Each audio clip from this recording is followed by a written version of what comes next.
அத்திக்கடவு அவனாசி திட்டம் இது குறித்து நாங்கள் ஐயம்பாளையத்திலே முதலமைச்சர் அவர்களை அன்றைக்கு முதலமைச்சராக இருந்த போது சந்தித்து அதன் இடைப்பட்ட பகுதிக்கு 60 ஆண்டுகளாக திட்டம் போட்டு புறக்கணிக்கப்படுகிறது. எங்களுடைய உரிமை கிடைக்கவில்லை. ஆகவே எங்களுடைய உரிமை மேட்டுப்பாளையம் தாலுகா பவானி சாகர் ஒன்றியம் இரண்டுக்கும் சிறியதாக நாங்கள் போடுவதெல்லாம் ஒரு 300 கிலோமீட்டர் அதற்கு தேவைப்படுவது 0.3 TS. இது மத்திய அரசாங்கத்துக்கு நம்ம அத்திக்கடவு அவனாசி திட்டத்தை அனுப்பணும், நிராகரிச்சுட்டாங்க.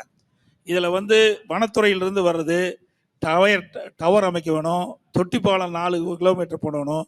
அதனால தான் நம்ம ஒரு மாற்று திட்டமாக நம்ம அமைக்கிறதுக்கு வகுத்து 2ஆக பிரித்தோம்.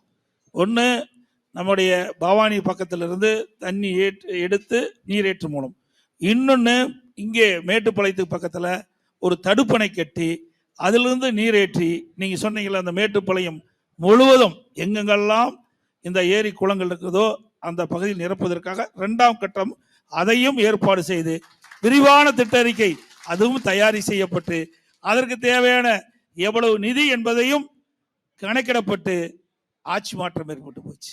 அதனால தான் முடியல, வேற ஒன்றும் கிடையாது.